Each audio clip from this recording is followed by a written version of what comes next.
Olá, amigos do Critica Brasil, Edmar de Moraes, falando a verdade, doa a quem doer. Nós, brasileiros, vivemos hoje uma situação muito complicada com relação ao governo Jair Bolsonaro.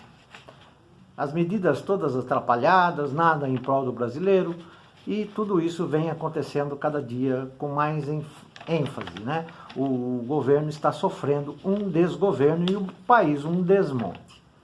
Mas veja bem, Jair Bolsonaro tem em seu registro pregresso várias ações enquanto ele era militar, que poderia ter impedido a sua chegada até o Congresso Nacional e talvez até a presidência da República. Jair Bolsonaro, enquanto soldado do Exército, capitão do Exército, né? Ele foi tenente, depois capitão, foi promovido. Ele passou a vida com um sonho na cabeça de se enriquecer. E com isso, ele criava planos mirabolantes lá no Exército, nas casernas, junto de alguns companheiros, para que forçasse, para tentar induzir o aumento de salário dele e de seus companheiros. Ele sempre tentou enriquecer. E um dos projetos dele mais conhecido, que levou à sua expulsão e que levou ao julgamento na corte militar, foi o projeto chamado Beco Sem Saída. Ele foi acusado por ter feito de próprio punho, eu vou mostrar para vocês, de próprio punho, o projeto. Ele fez o projeto quer ver mais um pouquinho?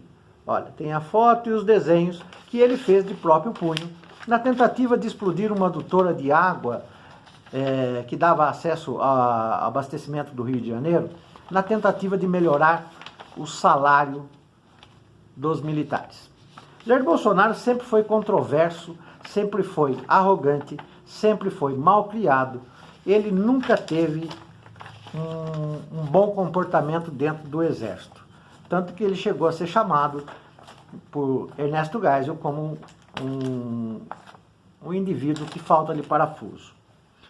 Mas veja bem,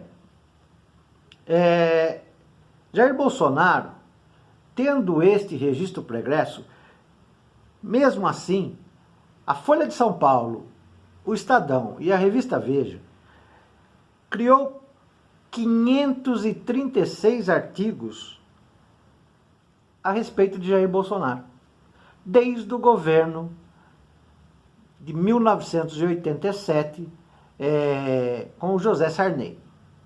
E dali ele foi para o Congresso Nacional.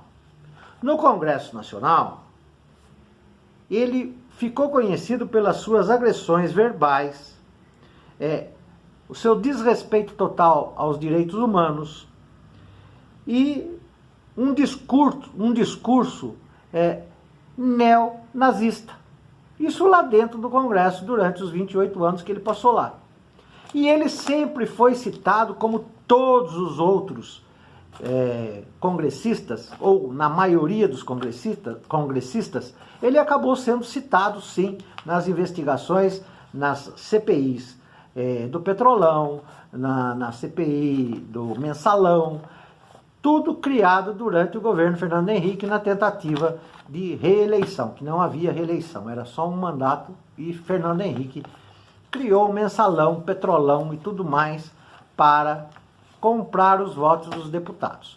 E aí criou-se a CPI, onde todo mundo foi colocado nessa CPI sob investigação. Mas por que ninguém foi acusado? Por que todos os que foram acusados eram da esquerda e não de centro-direita ou centro? Porque eles se alinhavam no pensamento. Então eles fizeram um acordo, isso é fruto de uma pesquisa muito grande que eu fiz. Eles fizeram um acordo de autoprotecionismo do Congresso. O nome do tema era autoprotecionismo do Congresso, aonde aqueles que estavam de acordo, alinhados com a mesma ideia de votar a favor da reeleição de Fernando Henrique Cardoso, receberam a sua propina e ficaram caladinhos e nem mencionados na CPI. Aí vem a mídia e cria Jair Bolsonaro. Trazendo para o mundo isso que nós estamos conhecendo hoje, este homem que não tem papas na língua, não tem educação, não tem nenhum compromisso com os direitos humanos, não tem nenhum compromisso com as mulheres, ele é exatamente aquilo que ele é. Por isso não podemos dizer que temos que derrubar a máscara de Jair Bolsonaro. Ele é um incompetente e tem a mente voltada para ganhar dinheiro. Ele, desde criança, quando morava em Campinas, a ideia dele era ficar rico. Era ficar rico, o que acabou acontecendo. Participou de todas as maracutaias dentro do Congresso. Ele é conhecedor dos meandros do Congresso, como funciona a compra e a venda das coisas. Por isso ele está lá oferecendo dinheiro para lá e para cá para aprovar a sua bendita reforma. Ele tem uma ideia neonazista, neoliberal, de um Estado pequeno, aonde ele seja o mandatário e não tenha que ter nenhum compromisso com a população. Essa é a grande verdade. Mas quem criou isso foi a própria mídia, ao dar destaque a Jair Bolsonaro em 536 artigos publicados no Diário na Folha de São Paulo e no Estadão e na revista Veja. Jair Bolsonaro acabou se tornando o mito, a esperança. Porém, no cerne dessa história, no meio dessa história, estão os seus eleitores. Os seus eleitores é como se fosse uma casca, uma cebola, que você tem que descascar, descascar, descascar a cebola. Todo mundo que está em volta não pertence à mesma posição de Jair Bolsonaro. Ele está encravado no núcleo da cebola. Por isso que essa resistência bolsonarista é difícil de desatar, porque acabou-se as cascas que o envolvem, que somos nós, que somos contra as suas ideias fascistas. Os que sobraram vão lutar até o fim pela permanência de Jair Bolsonaro na presidência e os desmandos e a destruição deste país. Infelizmente é isso que está acontecendo. A mídia criou o monstro.